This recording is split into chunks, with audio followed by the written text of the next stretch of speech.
I am 25 years old right now and about to turn 26. And here is how to not waste your early 20s.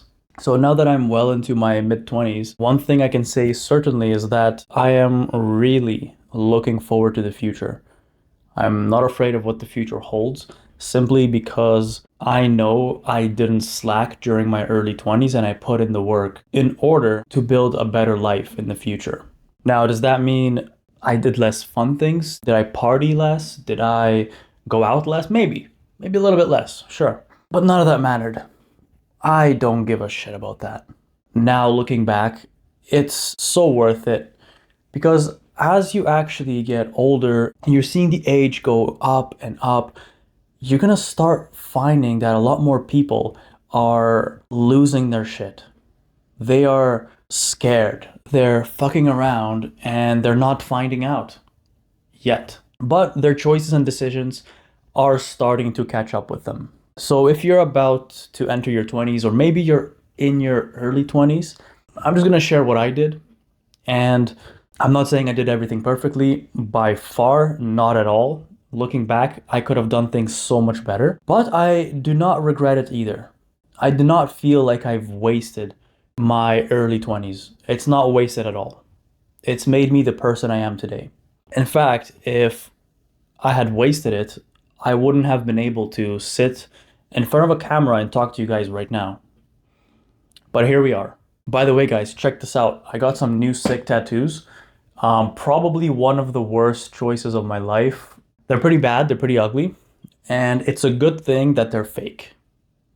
That's right, that was just for Halloween, but it was always just cool to see how it would look like. You know, a lot of us actually wonder what tattoos would look on us. Well, you can always put on some slap-on, stick-on tattoos before actually getting real ones. But anyway, first things first, you probably heard this advice everywhere and everybody says the same thing. And I think it's actually really, really good advice. It's to try everything. I'm not talking about trying all the drugs. I'm saying try different business models, try different jobs, work in so many different places. Go to school, don't go to school, just do shit. Don't sit and waste it. So you probably heard that a lot, right? But you probably don't know why. What's the point? How do you know if you can commit to something if you know you're just trying it? How do you know if you want to start a supplement company or a clothing brand, but you don't know if that's your end goal and you're gonna potentially waste it? That doesn't matter. Don't you guys get it? It doesn't actually matter. Every single time I've tried something, I went all in because in my mind, I saw the path. I thought this is gonna get me there. I've started Instagram pages, I've started motivational pages just to see if I can grow it. And I grew it, and then later it didn't work out, whatever, something happened. But it gives me that much more experience. It gives me an understanding. And when you guys try stuff, not only are you gonna build skills, you're also gonna gain the experience on understanding what you want to do, or maybe what you never want to do. Now, not every job or business that you're gonna try is gonna be equal, right? If you're working at Subway like I did, well, there's only so much customer service or communication skills you're going to learn. In fact, I learned basically nothing, meaning I knew how to say, "Hello, sir, what can I get for you?" And your total is 978. That's all I learned to say. Outside of that, I still had zero communication skills. I learned to make sandwiches from a specific 12-foot long bun, so I know how to cut it open. That's not that useful, right? I don't really make sandwiches these days anyway. I don't care. And if I do, it's probably with a normal piece of bread anyway. So to build on the first point, when you're trying things, make sure there's actually a benefit of doing it afterwards. Let's say you want to make money and you heard people who work in sales, they get paid commission so they can get money. I did that for a while. And guess what I learned? I learned a shitload of communication skills. I learned persuasion skills, sales, all the sales tactics, even the worst ones. And not that now it's going to make me a bad human being, but now I know how to watch out for people who are using persuasion tactics on me. Or when someone's trying to sell me something, I sniff it out immediately. So while I may not be doing sales directly now, and it's not something I want to do, I don't like selling to people on a one-to-one basis, having these conversations, basically begging them to buy because that's how I make my money. I don't like that. That's not me. And also, I'm an introvert person. I don't even like speaking to people. But one thing I knew is that I'm going to have to improve those skills. So while I worked there, while I made some money, I was able to also gain all those skills with it. Now, another thing is construction, for example. Am I building houses right now? No. Will I have to do some kind of renovation in the future? Maybe. What if I get a house, I want to do some renovations, I hire a team, and I have enough knowledge to basically not get scammed, to know what I'm actually talking about because I've done it myself. That could be useful. What about the fact that if I ever wanted to, and all else fails, I always have the skills of the trades. I can always be easily employed into a very high in demand workplace and also get paid well if I had to. When you have skills like these, this is what gives you that confidence to take risk. How do you know if you're going to leave a job and go to the next one and it's going to be better? Maybe it's going to be worse. But when you have so much skill sets, you know you're going to be fine. Some people stay at a job just because they think they have no other option. And their boss tells them, "You're lucky I tolerate you here because you're not going to find any other job." Well, that's bullshit. But also, if you think you won't, then you probably won't. You don't have the confidence. But when I've tried so many different jobs, I had so much confidence that I know I'm going to get a better role. And if it's not a good role, I'm going to make it good. I'm going to negotiate. I'm going to talk to the people. And the best part is you're not afraid of walking away if it doesn't suit you because you know you can get something better. And your employers can smell that on you. They know you're a higher value employee simply because of the way you talk, do things, and your general skill set. So the point with jumping different jobs and trying things is to build a skill set. So for most of my 20s or early 20s so far, I've been just building skill sets. The most recent would be I was running a business in sales and I got a chance to be a manager and manage my own business where I got to learn how management works.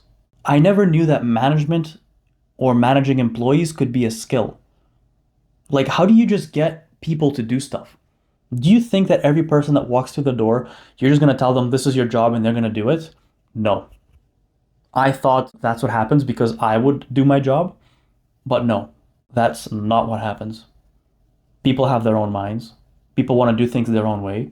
Your employees need to be talked to, had conversations with. You have to run lessons for them or motivate them. As a manager, you're basically a coach for people, except the game is your business.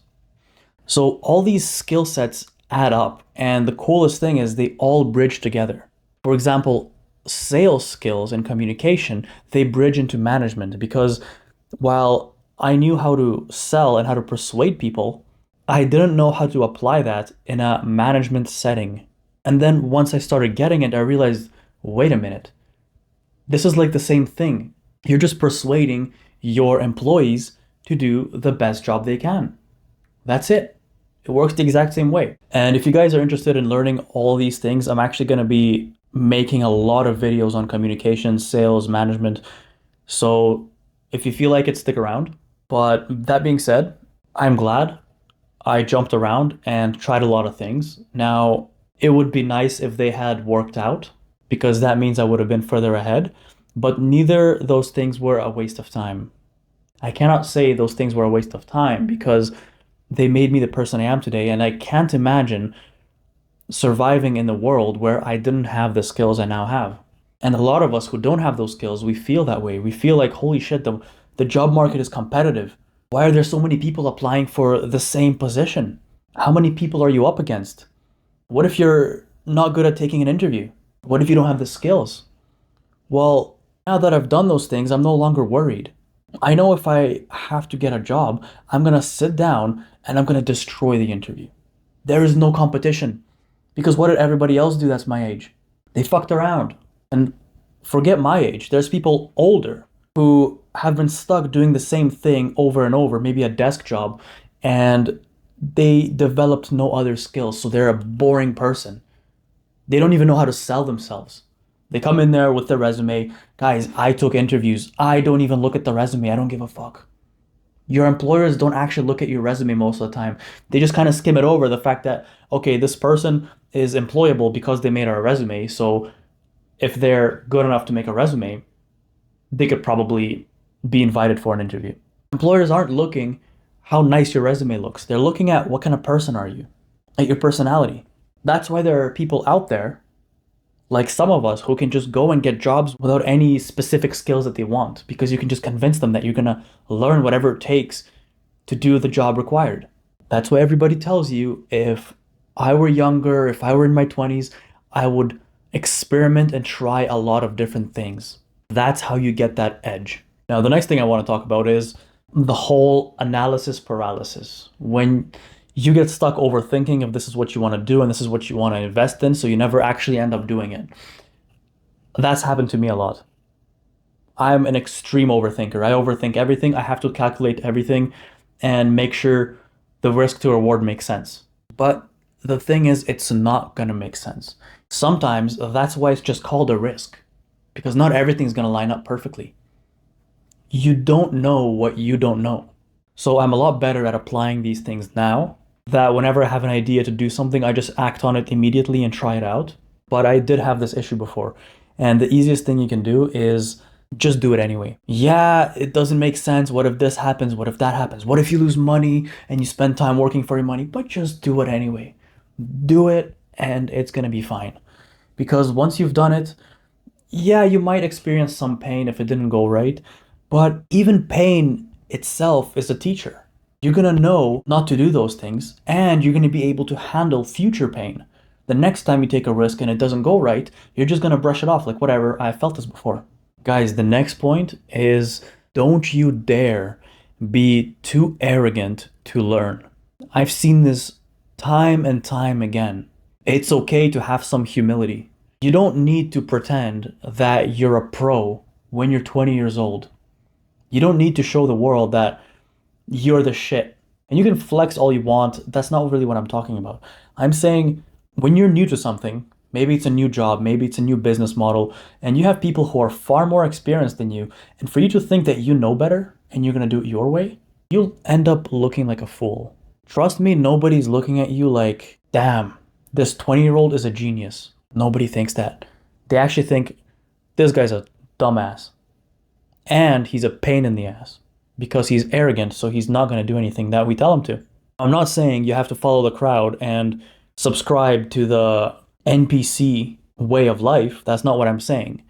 But what I am saying is whenever you're doing something and there's obviously a person that's more experienced than you, consider at least their advice. It might save you a couple months, a year of trial and error. Think about it. You can try to be as cool as you want. You can try to be such a badass. But you know what makes you an actual Giga Chad? Is having the ability to learn. Instead, focus on being respectful, carry yourself a certain way, watch your tonality, watch your body language. But then when it's time to learn, you sit down and you're all ears. People will respect you for that. This guy knows that he needs this information. That's why he's collecting it. And very quickly, once you've learned, you're going to be teaching others. You can never be too arrogant to learn, because what happens is you just slow down your own learning curve. Think of people giving you advice that are in the field that you want to be doing, who are more experienced. Think of it as they're giving you quick time travels, meaning this one thing they said that you listened to just saved you 2 weeks of your life that you would have come across anyway, but now it just saved you time. And guess what? Not all advice is going to be right. Maybe my advice is not applicable to you, but the point is, you still need to take the advice to understand that it works for you or doesn't work for you. Throughout all this time that I would take advice, listen to podcasts, videos, I would buy courses, I learned one thing. Advice is very subjective to the individual. Everybody's different, but in general, taking good advice is going to make you better, but it's not optimal. That's where you come in, and after taking that advice, you're going to design it into your own life. So for example, when people start going to the gym, what do? You take a workout routine designed by somebody else. It's general. Doesn't mean it's the best one for you. You're going to start with that. And then as you work out through the years, you're going to know what you like, what you don't like, what works well for you, what doesn't, and then you end up creating your own workout program. But at the end of the day, following advice that is likely to work is still going to take you further in general. It's going to take you in the general right direction. And this brings me to my fourth point, or last point for this video, the ability to learn. You need to develop your ability to learn and learn fast. It's one thing being a natural fast learner from genetics. You were just gifted that, great. But that's not exactly what I'm talking about. Learning fast and being able to just learn things is extremely beneficial to you, especially when you're young. During my early 20s, I had to consume as much information as possible. I would always have podcasts playing. I had audiobooks in my ears all the time. I was just gathering information. Eventually, it builds bridges and you start understanding things better. But at first, I'm just teaching myself. I'm just learning from books. And all of that compounds. So as you get older, things start to make more sense and you start to see the world through a different lens. So when I mean you can accelerate your learning, think of it this way. Maybe there's a person out there who is, considered a pretty smart kid. Maybe he reads one book a month. Well, guess what? What if you read 4? What if you read one book a week? What if you listened to a podcast every single day on your way to work or to school? That's what I did. So your brain is like a sponge. So learn and absorb the things that you want to influence you. So that means don't be taking in shitty content. Even if it's just for fun, you want to watch social justice warriors scream at people. You may think it's funny and it's ridiculous, but it does get in your head over time. And you may start to understand some ideas, and before you know it, you start embodying it. Now, this is an extreme example. I'm not saying it's going to change your entire personality, but over time, everything will change. So if I let myself be influenced by a certain podcaster because I like the way they live their life, then naturally it's going to bring me closer to that. But if you do the opposite, and even if you do it just for fun, or maybe someone else is listening to that and you're just tuning in, if that's not what you want, don't listen to that. You don't need to be drifting closer to something that you don't want, right? One thing I didn't mention, and you guys are probably sitting there like, all right, well, what about the partying? What about that fun stuff? I can't say I didn't do anything fun because I still went on trips. I was working different jobs, so I saved up money during university. I went on trips with my friends. Now, they weren't grand and extravagant. They weren't like trips to a crazy vacation, not at all. But they were still meaningful. So focus on the things that actually make memories and are meaningful. I don't really care about all the nights I spend out or in a club just mindlessly jumping to the music, just like another NPC in the crowd. It's not very memorable. What is memorable is spending quality time with your close people. So yes, I still made time to go on trips. I still had fun. I still had my drinking, but it was done in a more meaningful manner.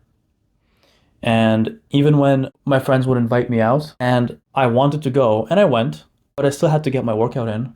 My class ended at 9. That means I'm getting to the gym and I'm working out. And by 11, I can meet them. I'm not going to skip my gym for that, even if I am missing out. So never, ever be afraid of missing out. The fear of missing out, FOMO, that's garbage. That is such a false feeling. You feel like you missed out or you're missing out, but you know what? The people who didn't miss out on all those events are now missing out on living a higher quality of life. They're now realizing that they're not fulfilled by their careers chosen. They wish they went to the gym or they wish they watch what they eat because now they're stuck with a obese body. Or they've ran their body through so much that it's now the metabolism's shit, the hormones are all over the place. It sucks. Why do you need that?